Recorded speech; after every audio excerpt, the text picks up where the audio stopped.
families trust us. And when you see Sunday best on graduation day and beaming smiles and tears of joy, you realize this isn't just a single student experience. This isn't just a school experience. This is a whole community experience that it gives purpose to everything we do.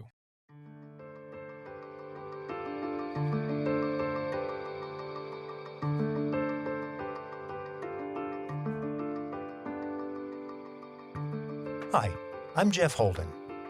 Welcome to the Nonprofit Podcast Network. Our purpose and passion is to highlight a nonprofit organization in each weekly episode, giving that organization an opportunity to tell their story in their words to better inform and educate the respective communities they serve, as well as provide one more tool for them to share their message to constituents and donors. Our goal is to help build stronger communities through shared voices and to both encourage and support the growth of local nonprofit organizations through podcasting. Thanks to our founding partners for their foresight in helping us transform the way conversations start. CapTrust, fiduciary advice for endowments and foundations. Runyon Saltzman Incorporated, RSE, marketing, advertising, and public relations creating integrated communications committed to improving lives. And Western Health Advantage, a full-service healthcare plan for individuals, employer groups, and families. Before the episode begins, I want to take a minute to share that we now have a website where you can sign up to get our weekly email updates on the latest episodes, transcripts to prior episodes, and see what else we have going on. Please be sure to register so you never miss an episode or any other important information we may have to share in the nonprofit space. You can find us now at nonprofpod.com. That's nonprofpod.com. Easy peasy. You'll also notice on the website a microphone in the lower right-hand corner. By clicking on it, you'll be able to leave me voicemail messages, maybe a question you'd like me to ask our guests, or just a comment on the program. I may even play your message in an upcoming episode. I look forward to more engagement with you as we continue to grow and better serve our nonprofit community. Thanks. We often speak about the cycle of poverty with so many of the organizations on this program. How do we break that vicious cycle? How do we reverse it? How can we begin to create a cycle of generational wealth? It's incredibly difficult, as we all know, but we also know that the earlier we begin, the better. And I think most of us would agree it begins with education. Getting that next generation of the family to be supported in a mission to intentionally change the way things have been. And just when that family with that child, that student gets there, what happens? Money. In many cases, the money isn't there to make the things that need to happen. Well, thankfully, we do have nonprofits to serve those needs, and we do have schools to teach these children and get them on a path to success. This episode is about one of those schools working to break that cycle of poverty. These graduates will not see their kids attend that same school if it's successful. And full transparency, I was a board member for 8 years when the school was in its infancy. Now in its 19th year, I couldn't be more proud to see the product the school is producing, the talent in the teachers and the leadership of the organization. But there's a novelty to this school that transcends education alone. And we're about to hear all about it from the president of Cristo Rey High School, Father Christopher Calderon. Father Christopher Calderon, welcome to the Nonprofit Podcast Network. Excellent. Thank you so much for having me. I really appreciate being here. I am so looking forward to this conversation for many, many reasons, but one is, as a former board member of the high school, to see the changes and the distinctions and the significance of what's happened over the course of this last, 18 years? Mm-hmm. We're in our 19th year. That's right. Mm-hmm. So let's get into this conversation. Let's do it. Cristo Rey High School is really unique in several ways, but would you first identify the mission of the school for us? So the long and the short of it is we are one of 40 schools in the country that seeks to create formational experiences first, access to solid education always for the sake of transformation of students and communities. And it's important to note for kids from low-income backgrounds, so kids who may not have had access to these things. So providing solid education in the spirit of the Sisters of Mercy and the Jesuits shaping minds and hearts for the sake of the whole community. And it is a college prep school. Correct. So it would be on the equivalency academically of a Jesuit, a Christian Brothers, St. Francis in the same space. That's our effort. The difference is many of our kids are coming from public schools. 75% is the average for a class coming from public schools. And unfortunately, our students are coming 2 and 3 grades behind. So what a lot of schools like St. Francis or Jesuit are doing, where they have kids who have been prepared well, we have the added task of caring for our kids so that they're prepared to survive in high school and then thrive in college. So there's some catch up. There's a lot of work to get them back to grade level initially, especially I would imagine with the freshman class, and then you can work them through. That tees up a lot of the questions that are going to be coming up so well. How about the eligibility for a student? So in order to qualify, even to apply to Cristo Rey, most of our families, 99% of our families, are at the federal poverty rate or below. So just to give you a sense, at our school, the average family of 5 household income is $47,000. Imagine raising a family of 5 on 47. That's average. So there are some that are below. There are some that are slightly above. But federal poverty level is $98,000. So if that gives you a sense. We're at half of that? Amazing. And I do know there is a bit of a contingent there where some of the families have some skin in the game too. They actually make a contribution or a tuition to the school. Yes. So every student could pay up to $2,700, but the average tuition payment is $700 annually. So everyone pays something. And for many of our parents, even $20 a month is a profound sacrifice. But we recognize whether it's a little bit of treasure or a lot of time or certainly heart, we need them as partners in all of this, because so many of our parents will come not sure if they are able to participate, if they're able to contribute. And we want them to know they're the first people that are forming their kids, and we're being entrusted with their children, and we do it together. With the most significant intent to break that generational poverty cycle through education. Absolutely. Some of the key components of the school are really getting that student to not only graduate, but to make the choice to go to college. They're not going to show up there if they don't have the intent or enough push and support from the family to get them to take the next step post high school. So that means first graduate high school, which in many cases, they're the first child in a family to graduate high school. And then secondly, to get accepted into a collegiate program, which would be a first again for many of these students.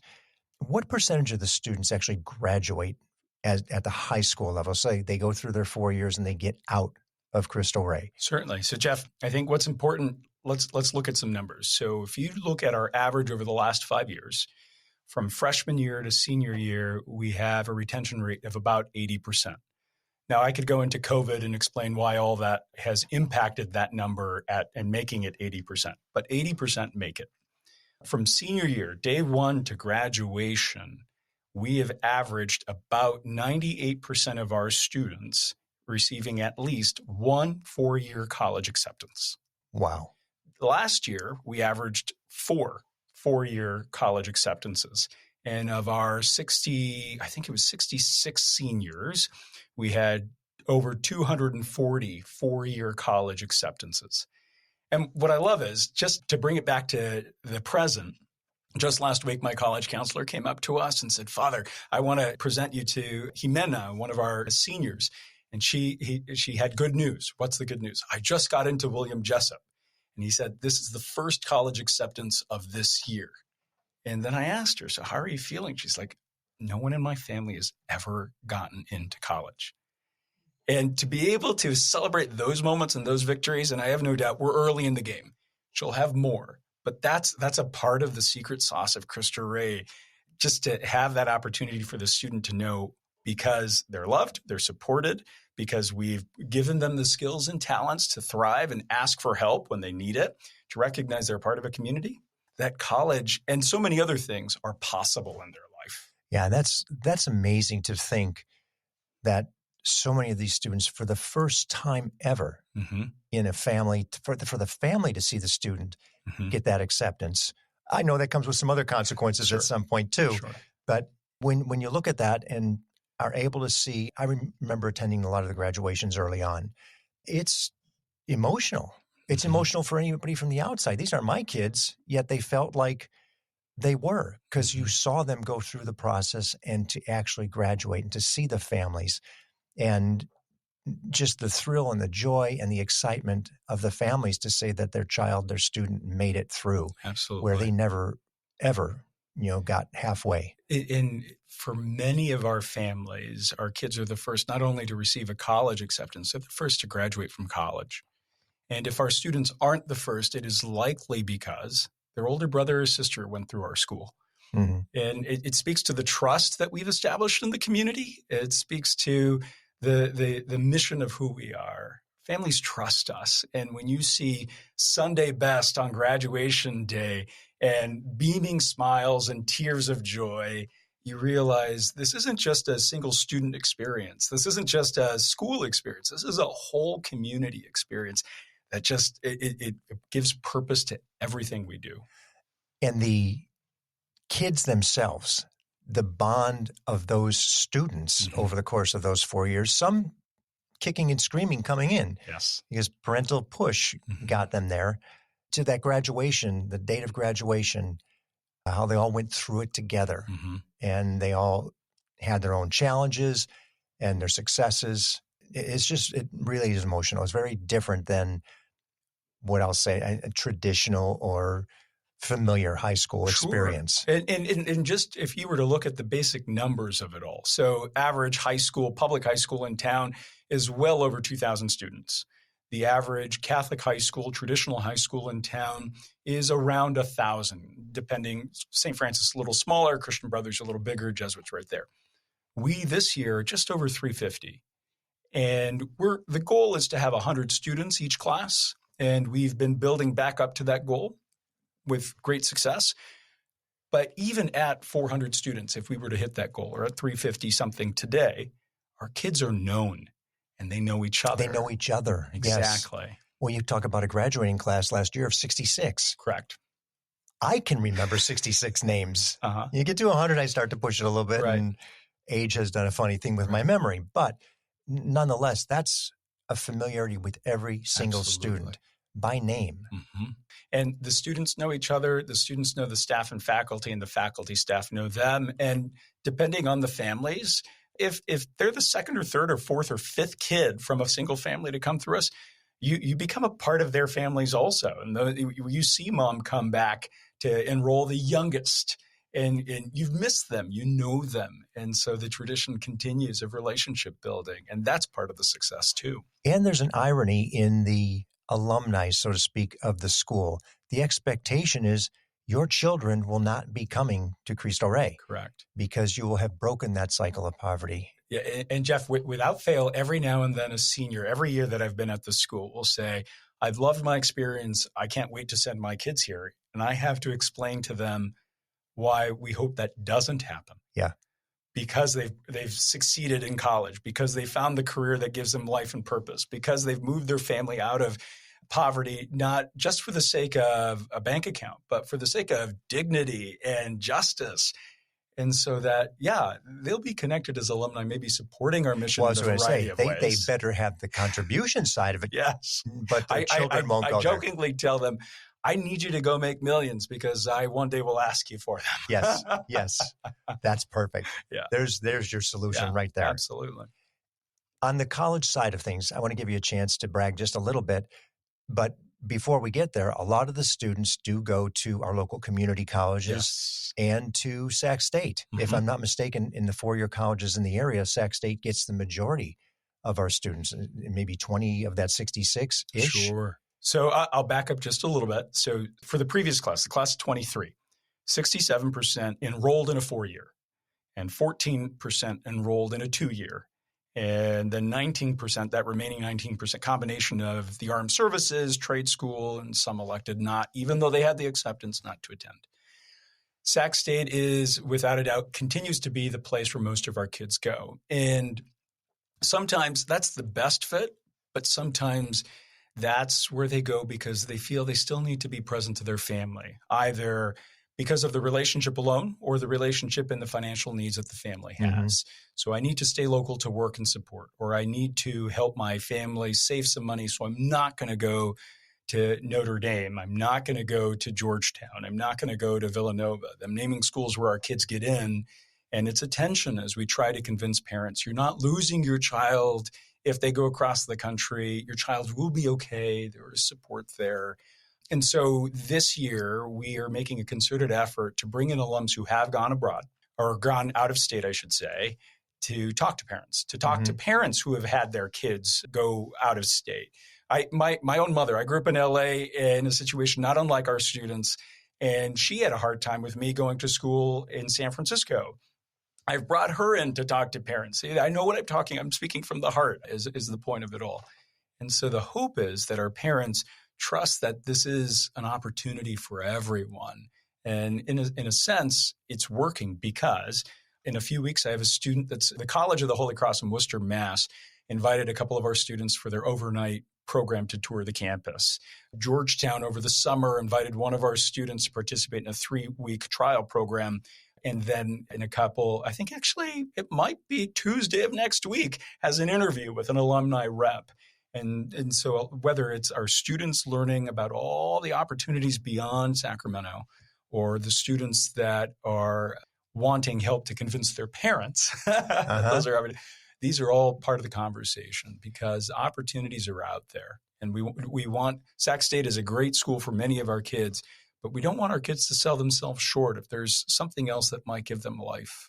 Well, and two things there that you say, the caliber of those schools, to think that this student who 4 years prior may have been a struggle to even know if they were going to graduate high school, now graduates and gets accepted into these schools of incredible integrity and academic accomplishment. So congratulations to everybody that's doing that. The second part of that is for the ones who stay at Sacramento State and or our community college, whatever they choose to do in our community, the benefit is ours. Absolutely. We win on that, because we don't lose them, and possibly lose them from the community in the grand scheme of things, because they end up moving to wherever the school is, or a job, or whatever. And I would say to that point, Jeff, whether it's cultural dynamics of wanting to stay close to family, or our work study program, which we could touch base on, the relationships. That's our next question. Yeah, exactly. So the relationships that they build through our school keep them tied. So whether they go abroad, we had a student who, when he was at Cristo Rey, was working through our work study program at one of our hospital relationships. He then goes to Villanova, gets a degree in nursing, graduated last June, and I found out over the summer that he got hired at Mercy San Juan as a nurse, registered nurse. So he came back. Perfect cycle. That's the 360 we want to see. Exactly. And he's earning a good income, and he has now broken that cycle of poverty for his family. And he happens to be the first of 5 that have gone through Cristo Rey. Well, he set an expectation and a high bar, didn't he? Absolutely, yes. Okay, siblings, you've got some objectives to hit. Yes. I'm sure the parents can't be. I can only imagine the pride of those parents. They're over the moon. You mentioned school capacity at about 400, 100 class, but I do want to congratulate you also on the freshman class this year is the largest ever at 115, and you said there's actually a waiting list. I think because of 18 years of relationship, and I say I think only because I've been a part of the school for 5 years, but in my heart, I believe that 18 years of trust with families and communities, feeder schools, principals, even beyond that, business owners, we have people that keep wanting their kid to be at our school. So there are 40 Cristo Rey schools in the country. We are one of 4 with a wait list, and our wait list is deep. So it's hard. And last spring, when we sent out the acceptances, it was the first time in the history of the school where there were moms essentially protesting in the lobby, advocating for their children. I need to get my student in. Absolutely. And I both admire it, and it's a struggle, right? We can only do so much. But again, it speaks to what we're doing. People want their kids to be a part of, and we're just doing our best to keep it going. And there are limits to what we can do. We'll never be a school of 1,000. Right. But I think as long as we continue to do right by the community, invest in our kids, and with gratitude, nurture the relationships that we have, we'll continue to be healthy and strong. That's amazing. And that waiting list, portends the next 4 years. Yes. That 115 go through, Yes. you have a little bit of attrition. Now you're graduating 100 students. Correct. And every class along the way is 100 Correct. students. That's amazing. Yeah, I love that. the From plan. 66 to 100, that's a big percentage gain. Absolutely. And there was progress toward that number before the pandemic. For a variety of reasons, the pandemic threw us a curveball. Sure. But we're back on track. That's excellent. Mm-hmm. We'll be back with more from Father Chris and what's happening post-pandemic with Cristo Rey High School right after this message from the people that make this program possible. I was in the media business for over 35 years and had the great privilege of working with Runyon Saltzman, RSE, Marketing, Advertising, and Public Relations. We collaborated on many different campaigns, but their commitment to the nonprofit sector hasn't changed since their founder, Gene Runyon, started the agency. Over many years and many campaigns, Runyon Saltzman has been committed to improving lives by tackling California's most challenging issues. Guided by research-informed strategies and insightful, creative solutions, RSE develops innovative communications campaigns that raise awareness, educate, and reduce stigma in diverse communities throughout our state and beyond. To learn more about RSE, visit rs-e.com. Hello, this is Scott Thomas with Cap Trust in our Sacramento office. I specialize in working with local nonprofits and associations. Annually, we survey private and public nonprofit organizations across the country to better understand challenges they see in today's environment. In our more recent survey, we heard concerns about proper board governance, mission-aligned investment, and how to implement alternative investments. If you would like a copy of the survey or to discuss your organization, look me up, Scott Thomas at captrust.com. I'm thrilled to have Western Health Advantage partnering with us as they do so much to support so many nonprofit agencies in our community. As a truly local health plan, you'll find individual and family options, employer options, plans for CalPERS and Medicare Advantage. From medical services to pharmacy, health and wellness support, as well as behavioral health care, Western Health Advantage has a plan that fits what you need. As an employer, for profit or nonprofit business, individual or family, you can find more at westernhealth.com. I want to backtrack just for a second because you said something about one of the students going to college at William Jessup. Mm-hmm. And while this is a Catholic school in every way, shape, and form, Mm-hmm. that clearly states non-denominational and or other faiths can participate. Yes. Address that just a little bit. So we're a Catholic school in the Sister of Mercy and the Jesuit tradition, yes. But the ultimate goal is to create opportunities of access for anyone who comes through our doors. Now, whether you're Catholic, Christian, or not, the expectation is that you're committing to who we are and what we're about. And that doesn't mean catechetical formation. It does mean the tenets of who we are as people of dignity, people of faith, people of gratitude. And so in addition to the academic expectations, et cetera. So anyone can come through our doors. If they're going to buy into, believe in what we're doing, we want them there. Mm-hmm. And so we are, culturally speaking, we're 95% Latino Hispanic in population. So that lends itself to a heavy Christian population, predominantly Catholic. But I think we are 92, 95, depending on the year, percent Catholic. So yes, we're heavily Catholic, but we're not uniquely Catholic. Mm-hmm. You don't have to be Catholic to attend the school. But it is a primary identity of who we are. And we want to make sure anyone who isn't Christian or Catholic who comes to the school feels welcomed and supported and never like an outsider, but always like a member of the community. So we do that in a variety of ways. And that's why I so like the William Jessup choice. Mm-hmm. Mm-hmm. I just think that's really neat that a student from that environment would say, hey, I want to get and continue the faith. Well, and in that vein, that relationship comes about because locally we have relationships with schools. So we will trust a school that will be attentive to our kids in a particular way, because whether it's the fear of the unknown, the experience of imposter syndrome, or just, I don't know if I can afford this or if I can hang. I continually tell students year after year, you were accepted not on accident. You were accepted because they want you. But we need people when they get to those campuses to tell them that too. And so whether it's William Jessup, Sac State, any of the CCs, UC Davis, or we have partner schools all throughout the U.S. that will care for our kids, reminding them that they're not alone, they are supported, they can do it. then our kids are successful. So we nurture those relationships. That's wonderful. That is just wonderful. Now, this is the fun part, because I was chair of this particular committee. Yes. And it's the work-study part of the school. That's what makes us unique. That's the novelty. That's what I think sets these kids apart, because they're doing two jobs. They're not just doing their academic side of things. They're actually working their way through school. Talk to us about the work-study program. So in a nutshell, 5 days a week, our students are sent off to work. Why? Practically speaking, a business owner will sponsor a student, and I'll get into the details on how that happens in a second. And that helps fund their education. This year, we invest nearly $14,000 in each of our students.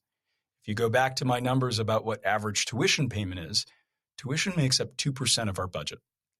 The work-study program, depending on the year, can be 65 to 75% of our budget. So what does that look like?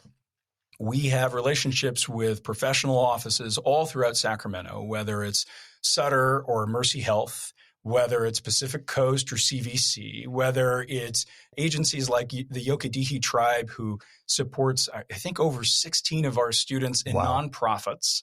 So and by that, what you mean is they make the contribution for the student monetarily. Correct. But they don't have them come to their facility. They actually pay for them to go to a nonprofit. Absolutely. So whether it's direct service so that our kid ends up at Mercy or Sutter or Pac Coast, or indirect support like Yokedihi so that they can go support things like the Sac Food Bank or Girl Scouts of America, our students are then 5 days a week entering into office spaces, professional settings where they're learning practical skills. That's the basic. But with time, they're building confidence and relationship. Their horizons are broadening, and the ideas of what I could do with my life, what I could invest in my community, starts to grow exponentially. And the data shows that because of that, our kids, when it comes time to apply for college, are more focused. I did this in work study. I really loved it, so I want to study that in college. And then the data shows that our kids come back to Sacramento and are looking for those businesses, because whether they worked in a hospital or a law firm or a nonprofit, they have a sense of, I can be in those places. I can see myself. At the same time, they're building relationships with CEOs and presidents and business owners all throughout Sacramento. And those relationships, not only in the moment, build confidence and connection, but I would like to imagine our kids are impacting the hearts of those office spaces, so that when those businesses are imagining, how do I want to invest in my community? How do I want to reimagine what we're going to do in the community? They're doing it with our kids and their stories in mind. So this year, for example, a business will sponsor a student for $8,000 a year. That's one student, 1 day a week. So they're not paying payroll. They're not paying benefits. And we drive them there. We pick them up. We train them depending on the needs of... Meaning that employee will show up. Correct. Exactly. So otherwise they get detention and they deal with all of those things. So we take care of those logistics. But then we're constantly in communication with supervisors of our students, so that if they say, we need our kids to have this skill, or could you train them in this way? We'll adapt and help them grow so that they're competent and helpful. And so then in that way, you get good labor. And yes, a freshman 14-year-old is going to produce different work than the senior 18-year-old. But for those who have been with us since the very beginning, or just a handful of years, you see the progress. I had a student last year who, as a freshman, very shy, incredibly quiet. As a senior, she was working for the Raley Corporation, Raley Supermarkets, but in the corporate offices. And she was making presentations before the board in collaboration with her supervisor, but before the board, so that they could present this new initiative. Things like that demonstrate to me that it's not just helping us invest in the education of our students, but it's helping them imagine all that they can do in incredible ways. Boy, think of the confidence of that student who has the ability to present to a board of one of the largest grocers in the country, and then take that on to their collegiate experience. Absolutely. And then come back. Yes. How impressive is that? Absolutely. And imagine applying for college and saying, I have over 1,000 hours of work experience in a professional setting. Some of our kids are still working at places like Starbucks and Dutch Brothers on the weekends, normal teenage jobs. But I'm also working in the executive office of, fill in the blank of an incredible business partner that we may have. Well, and the exposure to a law firm or an accounting firm, to know what that's really like. You don't have to think I might like that job. Right. You're experiencing that job to say, I love it or I hate it. I don't ever want to go into this. And I know we have students who choose after their first year of work study to say, nah, it's just not for me. Or I believe now I would like to go too. Absolutely. No, we had a student a couple of years ago thought she wanted to be a lawyer. So she was in a law firm. After 2 years, she expressed a desire for a change, and they placed her at UC Davis Medical. And there she was. Currently, she's a sophomore at UC Davis studying medicine, biology, pre-med. And she knew what she wanted. She figured it out, and she reached for her goals. Isn't that amazing? It really is. I do recall when I was on the board, one of the students, freshman, going to go to a law firm and just do basic filing and admin stuff. Gets to the elevator and stands there. It will push the button. Had no idea what to do, had never been in an elevator, had never been in a high-rise building, had never been downtown Sacramento, and just froze. And you have to take a step back and realize some of these students, some of these kids have just never been exposed to so many of the things that we just take for granted. Right. And it was an eye-opener. I think everybody, when that story came back, was, oh my gosh, what an experience for that student. Absolutely. Can you imagine when they went home? I got in this box. This box took me up to the top of the high buildings that we see on the horizon. Mom and Dad, I can't believe it. And I'm going to work there. Yeah. The student who went to that Georgetown program over the summer had never been on a plane. Wow. And the first time they get on a plane is for a graduate prep program at Georgetown. And so whether it's the experience of the elevator or a plane or any other number, a business lunch, whatever it may be, our kids, our goal is to create opportunities for them to see they can. Yeah. And they will. Well, and thanks to Mulvaney's too, because I know occasionally they will do an etiquette presentation at a luncheon. And some of those kids, they don't know what fork to use. Why are there so many utensils on this table? I don't understand. Multiple forks and spoon. And it's a wonderful thing that Patrick and Bobbin do there too. We love it. We're grateful for all of our partners. You did talk about funding. I just wanted to express the significance of that budget. It's roughly a $5 million budget this year, and 60+% of that coming from the work study sponsors. So it's important to note 91% of our budget is directly invested in our students. I mentioned that because we're incredibly efficient. There's not a lot of fluff. As I engage as the president of the school, as I engage benefactors, we don't go out for big fancy lunches because they recognize it's better to invest in our students. I still want to go out for coffee and connect for lunch, but do podcasts. Yeah, absolutely. But we are very intentional on where we invest in our kids. This year, unfortunately, Jeff, I will mention that across the country, the 40 Cristo Rey schools saw a drop in work-study partnerships. Businesses who said to us, we love your kids, we love the mission. Work is changing, though. We don't have people in the office, or we don't have enough work for them to do, or we don't have supervisors for them. And so this year, we in particular saw 23 very dedicated partners say, we're sorry, but we can't continue. So as a result, that's a hit to the budget. So this year, usually the past has been 65 to 75% of the budget is work study. This year, that number is flipped a little. It's closer to 45, 50% of our budget is work study. And so then advancement has to pick up. But my hope is that we'll continue to understand the needs of our business partners, adapt, evolve, so that we can get back in those spaces, be more creative in other spaces. Because Sacramento is an incredibly generous place with a lot of good partners. So if our $4.8 million budget needs to come from work study and advancement, fundraising events, direct ask, that kind of stuff, I have faith that we will be able to do it because the people are good. But when we remind ourselves that 2% of our budget comes from tuition, it's a lot of work to get out there. Yes, it's a heavy lift. It's a heavy lift, an important lift. And I think any opportunity to let people know we don't see you as benefactors. We don't see you simply as supporters. We see you as partners, because the investment in the community, whether it's the community on our campus or the community well beyond our campus of all of Sacramento, we're making change. Mm-hmm. We're helping people get out of poverty, recognize dignity, and bringing us together. And that yes, the brass tacks of the numbers are everyday concern of mine.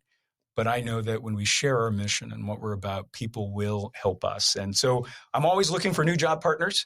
If there are people out there that have opportunities, whether it's 1 student or 16 students, Mercy Hospitals employ over all of their hospitals 40 of our students. We have the capacity to adapt. So it's almost 10% of the students. Yes. Better than 10% of the students. Yeah. So no, our budget this year is tight, but I have faith that because Sacramento has proven to be good, we'll find people will reach out, find us, and we'll continue to do our best. Well, and we have that connection of demand, of interest from the community for the school. Yes. That certainly will filter back into the community as demand for support for the school.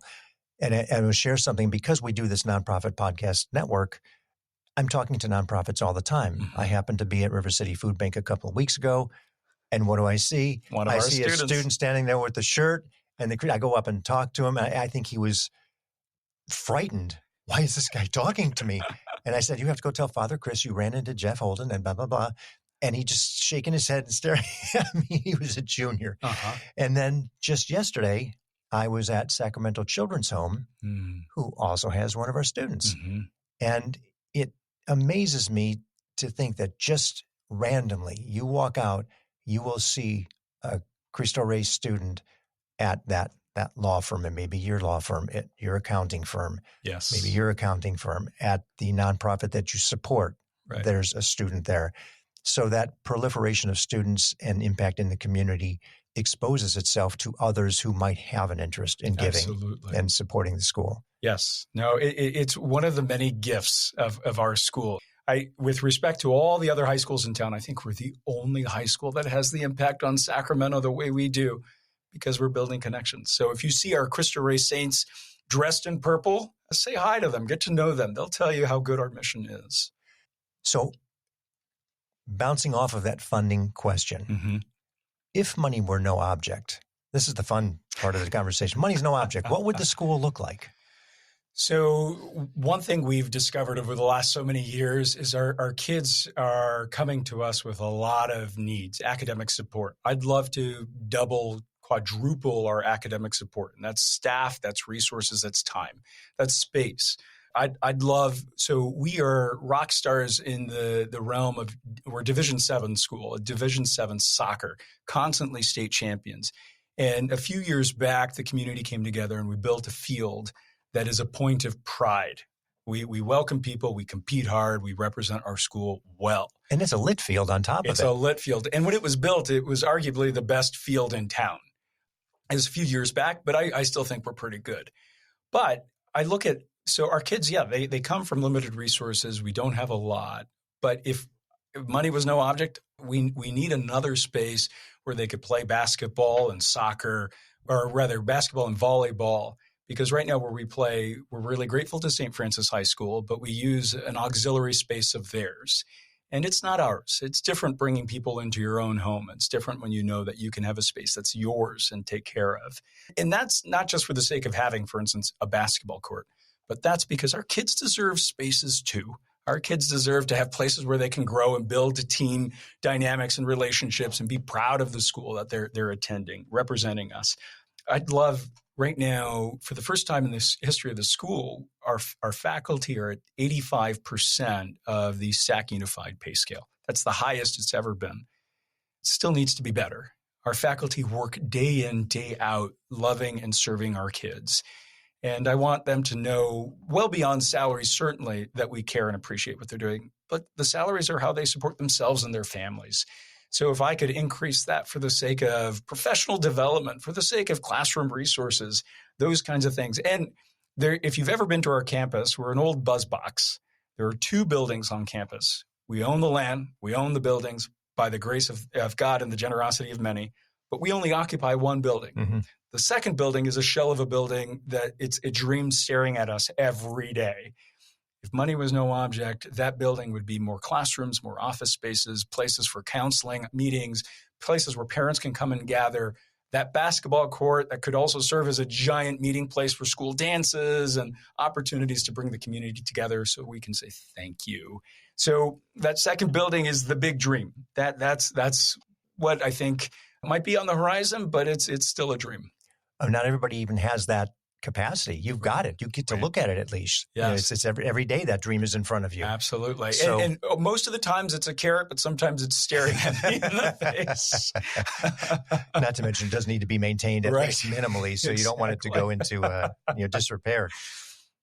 Back to reality. You did mention that one of the funding concerns is work study. What's keeping you up at night? What is the greatest need? It is that. So work study funding, it relies so heavily on work study so that we can keep the lights on, so that we can invest in our students vis-a-vis faculty salaries, et cetera, et cetera. If we don't do that, I'm afraid we'll have to get smaller. If our work study partners don't expand, if we don't have more opportunities for our students, I worry what that will do to the quality of our education. And what we have right now is solid, but it could be better so that we can serve more students, not more than 400, but to serve our students well. The struggle is it's not just financial. I want our kids to have access to spaces where they can be exposed to incredible leaders in our community, where they can collaborate with offices that are teaching them that they have a voice that's worth listening to at 14 to 18 years old. So we could fundraise all of our needs, and that would be incredible. Don't get me wrong. But putting our kids in those spaces helps them dream in a way that complements what we do in the classrooms in profound ways. And that is the secret sauce of Cristo Rey. So it's academic, yes, it's co-curricular, certainly, but that work-study program, because of those relationships, helps our kids think big. And not just dream in like a sense of whimsical fancy, but really concrete goals that they know they can accomplish. And so what keeps me up at night is, will I have enough spaces for our kids to go to work? And yes, that equals being able to pay my bills. But I don't want our kids to come and, like this year, our freshman class, half of them at the beginning of the year had no place to go because we didn't have enough jobs. And they look at us like, why am I here? I thought I was going to work. We've done our best to chip away through nonprofit support, and we're grateful to those partners. But we want them to have access to the C-suite. We want them to that exposes everything. Absolutely. In so many different ways, not only to our community at large, to the people who visit those offices and see a Cristo Rey student, to the leadership of those firms, to all their leadership, not just the executive leadership. Everybody sees what that firm is supporting, and they get to know those students. And those students become almost as if their own children. They really embrace those students. I've seen that so many times. And when the student graduates, it's as if your own son or daughter is graduating. Absolutely. We invite our work study partners, we invite our supporters to graduation, and it's incredible how many of them will show up. They're not. I tell people over and over again, if you look at our donor walls, you come to campus, you see these people have supported us, and we're grateful for them. None of them have had children or grandchildren come through our school. All of them give because they believe in our kids and what we do. And so when they come to graduation or when they come to a soccer game and cheer our kids on, it's you're right. It's Papa Bear, Mama Bear pride, even though the kids might not be theirs, they're theirs. Yes. Deadlines for application. What is the cycle in the school? Because this podcast will be running in a few weeks. Sure. I don't know when it is, but because it has a shelf life of a couple of years, for anybody that listens, they know, it's going to be coming up when? Absolutely. So typically the first week of September, we'll open applications, and there are a variety of pieces to that puzzle, right? So the application itself, we have to make sure people are eligible financially, interviews and letters of rec, transcripts, all that. We will take those up until usually the first week of December. Start to vet, and the interview process on campus, the high school placement test will take place usually the second half of January, first half of February in 2 cycles. Transfers, their numbers or their timeline is a little different just because they're transfers. But then notification happens by the beginning of usually the first week of March, depending on how that week falls. So students are notified by then, asked to commit by April. And then that way we can prepare to build a class and understand who's coming to us and what do we need to do to welcome them well. And geographically, where are they coming from? They're coming from all over. We have students mostly from South Sacramento, but we have students that are coming from Natomas. We have students that are coming from Fair Oaks. We have students that are coming from Elk Grove, but mostly South Sacramento is our region. And then if somebody's interested in getting that information, where's the best place to go? Where do they find it? Our website is easy to find if you punch in crhss.org or Google Cristo Rey Sacramento. Even if you misspell it, we'll pop up, I promise. Cristo Rey Sacramento High School. And if you find us, it's one thing to visit the website, but give us a call and let's set up a time to visit. Whether you're an interested parent or student or a business owner out there that's like, I'm interested in this. If you call us, I will make time to welcome you to campus. I will create opportunities for you to see who we are. And that's, as president of the school, one of my primary responsibilities is to create that space. But over the course of the last year and a half that I've been in this role, I've realized my number one role is to create opportunities to say thank you. So whether you're interested in being a part of what we're doing as a parent or student, or supporting us as a supporter partner, just to be able to say thank you, that's a pretty wonderful place to live in. We'll create opportunities for welcome. And I don't sense any lack of energy. I will say that you probably do all of that and then some. Wait, at the end of the day, are the days long? Am I tired? Yes. But when you love what you do, when you know what you do is purposeful and that the people you're doing it with are all in, I think that's why our school is as successful as it is. It's why we have a wait list. It's why we have parents that are asking. It's why we have faculty that are willing to put in long days because they love what we do. And they see the outcome. Absolutely. They know that outcome is so significant and they made a difference. Yeah. They really made a difference. And in our 19th year, Jeff, we're finally seeing alums who have hit their strides. The first few years, we were figuring it out and we didn't necessarily know how to track alums. We've gotten better over the last decade plus. And so we know the successes. I kid you not, a proud dad moment for me. We've had alums that have earned Emmys in sound engineering. We've had alums that started as sophomores working in the state Senate and are now employed supervising our students at the state Senate. We have students that have returned to the law firms and have become really valuable voices in those spaces. We've had nurses. We have people who are aspiring to be doctors. We have people who have gotten business degrees and taken their parents' small businesses, whether it's landscaping or housekeeping, kicked it up a notch. And so they took those business degrees, those management degrees, and said, Mom, Dad, I got you. We can do this. Isn't that awesome? It's amazing. Having had the privilege of being a board member from a very early stage in the school's life, I couldn't be more proud of the accomplishments of what's happening at the school today.